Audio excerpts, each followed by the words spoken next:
ഈ ഷോൾ എന്തിനാ എപ്പോഴും തലയിൽ പിടിച്ച് കംഫർട്ട് അല്ലേ? സംഭവം തലയിൽ ഷോൾ ഇടൽ കുറവാണ്. പിന്നെ തലയിൽ ചന്തി കാര്യം ഷോള് നമ്മള് തലയിൽ മാത്രമാണോ ഇടുന്നത്? ഷോള് ഇങ്ങനെ ഇടൂല, ഇങ്ങനെ ഇടൂല. പക്ഷെ ഇതിന് നിർബന്ധമുണ്ടോ? ഇങ്ങനെ നിർബന്ധമുണ്ട്. നിർബന്ധമായിട്ട് ഫുള്ള് കവർ കിട്ടുന്നവരും ഉണ്ട് ഫാഷനില്. പിന്നെ ഇങ്ങനെ ഷോൾ എടുക്ക് മാത്രം അങ്ങനെ ഷോള് ഞാൻ ഇടലുണ്ട്. ആൾക്ക് ഇങ്ങനെ ഇടുന്നത് ഇത് മുടി ഹൈഡ് ചെയ്യണമെന്നല്ലേ ഉദ്ദേശിക്കുന്നത്? ഫുള്ള് മുടി കവർ ചെയ്യണം ഇസ്ലാമികമായിട്ട്. പിന്നെ നമുക്ക് പക്ഷെ അവിടെ മുടി ഉണ്ടല്ലോ, ഉണ്ടല്ലോ അവിടെ മുടി ഉണ്ടല്ലോ. അപ്പൊ ഇത് ഇടാതെ എപ്പോഴെങ്കിലും പുറത്തു പോയിട്ടുണ്ടോ തലയില്? ഷോള് ഇടാതെ ചെയ്യലുണ്ട്. ഹിന്ദു ബ്രൈഡൽ മേക്കപ്പ് എല്ലാം ചെയ്യാറുണ്ട്. ഞാൻ കൂടുതൽ ഇതും കിട്ടല്, തെറിയും കിട്ടില്ല. അപ്പം ചേച്ചിക്ക് എന്ത് പറഞ്ഞാല് പൊട്ടിട്ടെങ്കിൽ ഇസ്ലാം ഫുൾ പുറത്തു പോയി ഹിന്ദു ആയി. ഒരു പൊട്ടിടുമ്പോ എങ്ങനെ അത് മുസ്ലിം ഫുള്ളും പോയിട്ട് നീ ഷോൾ നീ മുസ്ലിമായ ഹിന്ദു പുറത്തു പോയി അതങ്ങനെ ഇല്ല. നമുക്കൊരു നീയത്തുണ്ട്, നമ്മളെ മനസ്സിൽ വെച്ചിട്ടുണ്ടോ? അങ്ങനെ ഹിന്ദു ബ്രൈഡ് ഇത് ചെയ്യലുണ്ട് മേക്കപ്പ്. സിനു ആൻഡ് അസിമോൾ ഇവരെ ഇപ്പോൾ അറിയാത്തവരായിട്ട് ആരുമില്ല. ഇവരിപ്പോൾ ഒരു പാട്ടുണ്ടാക്കിയായിരുന്നു. അത് ഭയങ്കര കോൺട്രവേഴ്ഷ്യലായിട്ട് പോയിക്കൊണ്ടിരിക്കുന്ന ഒരു സമയമായിരുന്നു.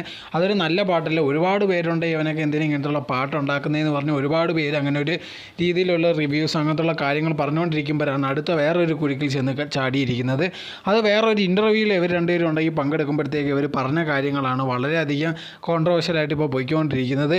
അതൊരു ഇസ്ലാം മതത്തെ പറ്റി പറഞ്ഞ് ഭയങ്കരമായിട്ട് അതിൻ്റെ കൊള്ളാത്തൊരു രീതിയിലാക്കി വെച്ചിരിക്കുകയാണ്. അതിൽ ആ ആങ്കർ പറയുന്ന ഒരു കാര്യം എന്ന് പറഞ്ഞാൽ നിങ്ങളിത് പാട്ട് റിലീസായതിനു ശേഷം വെളിയിൽ പോകുമ്പോൾ ആൾക്കാർ കളിയാക്കാറുണ്ടോ അങ്ങനത്തുള്ള കാര്യങ്ങളൊക്കെ ചോദിക്കാറുണ്ട്. ആ സമയത്തുണ്ട് ഈ അനാവശ്യമായിട്ടുണ്ട് ഈ പർദ്ദയുടെ കാര്യം അങ്ങനത്തുള്ള കാര്യങ്ങളൊക്കെ ഇതിലേക്ക് ഇടുകയാണ് ചെയ്യുന്നത്. ഉടനെ തന്നെ അസിമോളുണ്ടെങ്കിൽ മാക്സിമം ഉണ്ടെങ്കിൽ അത് മാറ്റിയിട്ട് വേറെ കാര്യങ്ങൾ സംസാരിക്കാൻ വേണ്ടി ശ്രമിക്കുന്നുണ്ട്. പക്ഷേ അവനുണ്ടെങ്കിൽ അതൊന്നും കേൾക്കാൻ തയ്യാറില്ല. അവൻ പിന്നെ ഇതിനെപ്പറ്റിയാണ് സംസാരിക്കുന്നത്. അതേ സമയത്തുണ്ട് ഇൻ്റർവ്യൂ നമ്മളിരുന്ന് സംസാരിക്കുമ്പോൾ ഒരു മര്യാദയ്ക്കിരുന്ന് സംസാരിക്കണം എന്നൊരു രീതിയുണ്ട്. എന്ത് പറയണം അല്ലെങ്കിൽ എത്ര പേര് കാണുന്നതെന്നുള്ളൊരു കാര്യം ആലോചിച്ച് നമ്മൾ പറയുന്ന ഒരു കാര്യത്തിൽ കുറച്ച് ബോധ്യം അതോടെ തന്നെ ബാക്കിയുള്ളവർ കാണുമെന്നൊരു ഉത്തരവാദിത്വം കൊണ്ട് നമ്മൾ പറയുന്ന ഒരു രീതിയുണ്ട്. പക്ഷേ ഇവൻ അങ്ങനെ ഒന്നുമില്ല. ഇവനുണ്ടായി പറയുന്നതെന്ന് വെച്ചാൽ ഇവന് ഇഷ്ടമുള്ളതാണ് പറയുന്നത്. അതും ഷാളിൻ്റെ കാര്യം പറയുന്നു, ബാക്കിൻ്റെ കാര്യം പറയുന്നു, അങ്ങനെ ഒരു മയമില്ലാത്ത രീതിയിൽ ഇരുന്ന് പറയുകയാണ്. അത് അവരുടെ മുമ്പിൽ ഇരുന്ന് എത്ര പേരാ കാണുന്നതെന്ന് പോലും അവ ആലോചിക്കുന്നതുമില്ല. ഇങ്ങനെ ഇൻ്റർവ്യൂ ഒക്കെ കൊടുക്കുമ്പോൾ ഇങ്ങനെ യവന്മാരെ പോലുള്ള ആൾക്കാരുടെ വലിയ വിചാരം എന്ന് പറയുന്നത് അവർ പറയുന്ന എല്ലാം ശരിയാണ്, ഒരു കുഴപ്പമില്ല, എന്ത് വേണമെങ്കിലും പറയാമെന്നുള്ള രീതിയിൽ എന്തും ചെയ്യാന്നുള്ള രീതിയിലാണ് ഇപ്പോൾ പോയിക്കൊണ്ടിരിക്കുന്നത്. അത് നമ്മൾ നിർത്തണം. ഇങ്ങനത്തുള്ള ആൾക്കാരെ മാക്സിമം നമ്മൾ പ്രൊമോട്ട് ചെയ്യാൻ നിൽക്കരുത്.